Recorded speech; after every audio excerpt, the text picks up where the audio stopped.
everyone, my name is Julie and today I'm going to be doing the next installment in my TBR series that I'm doing, where I talk about all my TBR books and go through them and talk about what I'm feeling about them. Today is the 2018 version. I'm going to try to remember to put these all in a playlist, so hopefully by now I will have done that and you will have the playlist to watch if you'd like to check out the 2016 and 2017 videos. And 2017 and 2018 look about the same to my eyes, about as far as many books that we have here. But I think 2018 is the time when I started to transition into some paperbacks. I was a big hardback snob for a lot of years, and it looks like this is one of the years where I started to really transition and appreciate the paperback and the mass market paperback. So just a reminder, I'm not going to give you descriptions of these books. I'm just going to go through basically kind of where I got them, some of my thoughts on them, if I really want to keep them or if I'm on the fence. I'd love to hear your thoughts on them. And I'm also going to, there's no order to this. I just pick them off the piles. I don't have them in chronological order within the years of when I purchased them. So we're just going to get started. So the first thing I have here is The Silvered by Tanya Huff. I know nothing about this book beyond the description, which sounds a lot like werewolves and magic, and I don't know anything about Tanya Huff. I picked this up at a library book sale a couple of years ago, and it sounded really interesting, so I grabbed it. And then I was afraid it was part of a series, and I can't find that it is, but I also feel like it might be like a standalone within a world. So I've been trying to figure that out too, but I never want to go deep enough to spoil myself if this is in fact part of a larger world. So it's kind of sat on my shelves for a while, but the writing style seems interesting and it's very intriguing to me. It sounds really good, so I don't want to get rid of it. Then I have Molokai by Alan Bernert, and this is, I believe, a story about a native Hawaiian girl who gets sick, and I forget exactly what it is, but I bought this because I heard Sam from Thoughts on Tomes talk about it quite a bit, and I had never read anything about Hawaii, so it sounded interesting. Oh, here's Vicious. I must have Vengeful in the wrong stack because Vengeful went in the 2017 group and it probably was meant to go in here. But Vicious is here. This is another B.E. Schwab book that I have on my shelf. I have quite a bit of her. I keep meaning to read more of her backlist to see if I actually like her books, because I have very mixed feelings about what I've read so far, but I just keep avoiding it. The next two I bought at a library book sale. They are The Legend of Eli Moon Press and The Spirit War by Rachel Aaron, and this is a bind-up of 3 books, and then this is, I think, the 4th novel in the series. It's about a thief in a magical world, and he's stealing some things.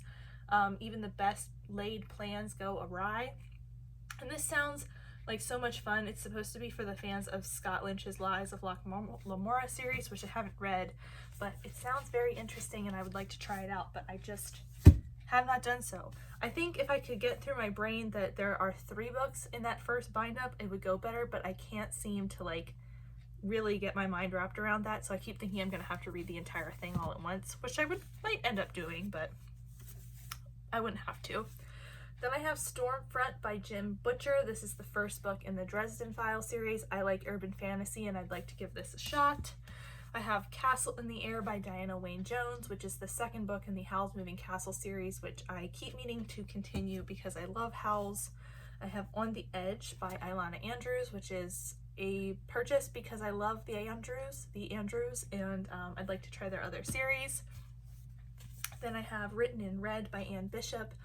I would really like to try this. I accidentally bought the 3rd book in the series first, and then I found out that this was the first book, so I picked this up, and it's like a paranormal fantasy type thing, so it has werewolves in it, so it's right up my street. Hounded by Kevin Hearn. This is the first in the Iron Druid Chronicles. Again, more urban fantasy that I want to try. Next, I have Queens of Fenburn by Kendar Blake. This is the short story collection for the Throne of Three Dark Crowns series. I have Dread Nation by Justina Ireland, and this I was halfway through at Halloween, and I forget what happened, but basically I put this book down and never went back to it, even though I was enjoying it. And I was really enjoying the audiobook because the girl that reads it, I'm not going to remember her name, also narrated The Hate You Give, I believe, and I really like her narration style. But like I said, I was halfway through and then I just never went back to it, and I don't know why. Tempest and Slaughter by Tamora Pierce. This is something I want to read because I love Tamora Pierce and I want to check this out. This follows a character from the Tortall universe that I have followed for many years because I have read her for many years. Then is Jane Steele by Lindsay Fay. This is a pretty popular book here on BookTube. It's a retelling of Jane Eyre, and Jane Steele is a girl who murders misbehaving gentlemen, and it sounds really good. I want to try that very badly. I just kind of forget about some of these when they're on my shelf because I have so many. The Shadowed Queen by CJ Redwine.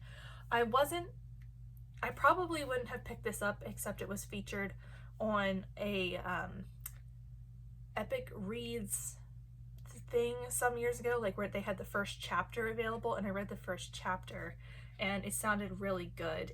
I think it has to do with the story of the swans, like one of the swan fairy tale retellings, because that's what it sounded like the mother, the crown princess is gonna grow up and inherit the throne, but her stepmother is like evil, and it just sounds really interesting and it looks cool. And I think this is the start of a series of fairy tale retellings, so I keep wanting to try that. I have Fahrenheit 451 by Ray Bradbury. I have the second and third installment in the what is this series called? Something Strange and Deadly trilogy by Susan Dennard. The first book of this was really intriguing and a very fun zombie story.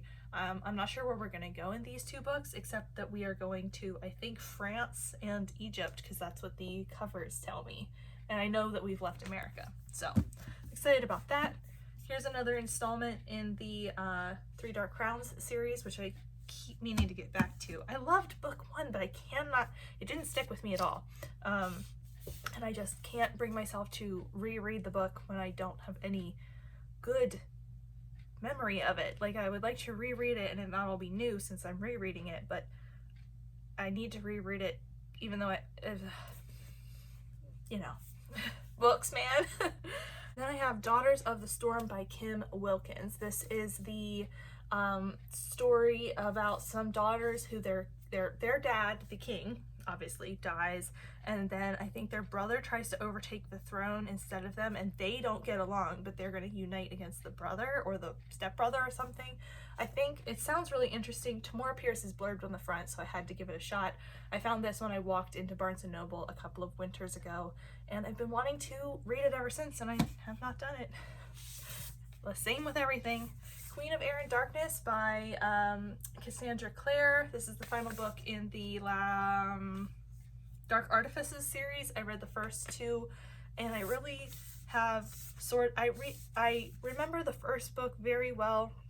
I remember all of the second book except kind of what happens at the end, because it's kind of intense, and I feel like I should reread that last bit, but I was also really mad at everyone.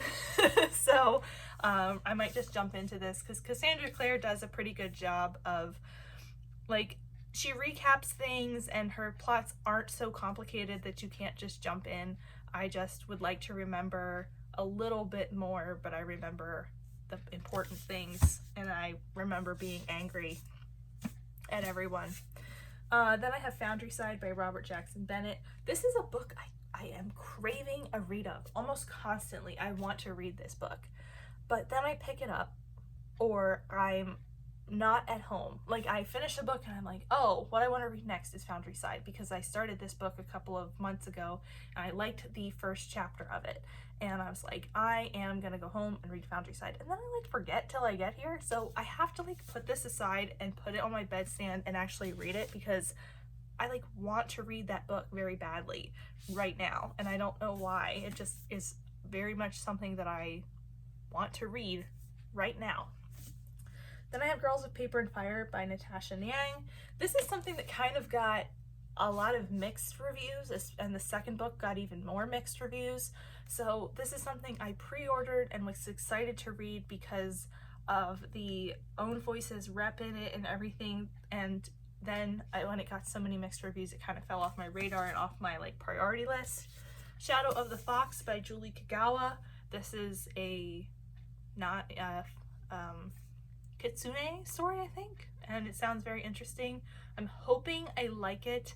I heard someone say that the narrative voices trade off without any indication, which is a pet peeve of mine in stories. But I'm thinking maybe I will still give it a shot. I got this in a book box, and so it's got the like special cover to it, and I really like it. I just hope I like the book. Muse of Nightmares by Laini Taylor. You all know my struggles of reading Strange the Dreamer, so I will not talk anymore about Strange the Dreamer.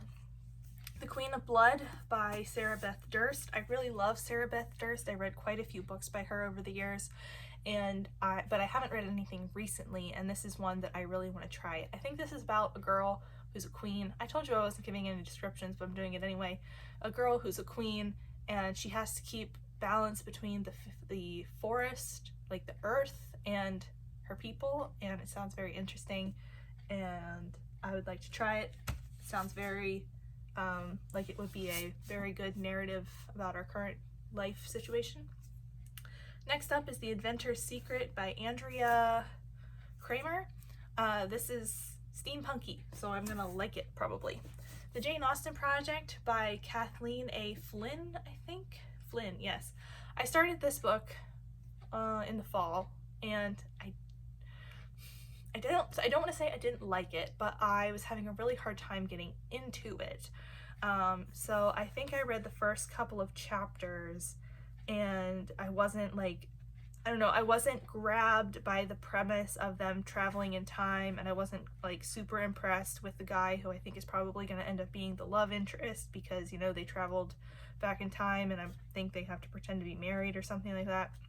So overall, I was just sort of like not intrigued. So I'm kind of on the fence about this one, but we'll see. If you have any thoughts, please give me thoughts. Like, if I need to read longer, do things get better? Is this stay like this? Because this one just didn't grab me. But that's everything for 2018. That's a lot of books. Things, I think I said I want to read this about 100 times. That's not true, because there's not that many books here. I always think I should count these before I start the video, and then I don't.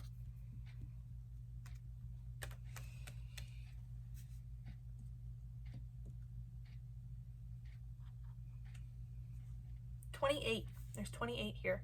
So I think that's a little higher than the 2017 video, but now I'm off to put these back on my shelves. I have lots of space still, so that's good. But I have 2019, which obviously has the most, and then 2020 is probably on par with this stack. And you can see some of 2020 here because I ran out of space before I could scoot them back, but that's a lot of work for, you know, a video that I'm gonna do soon.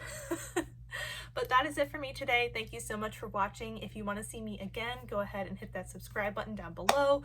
Like I said, please let me know your thoughts on any or all of these books. Should I unhaul some? Should I keep some? Should I prioritize? Any thoughts are welcome. But yeah, I will see you next time. Bye!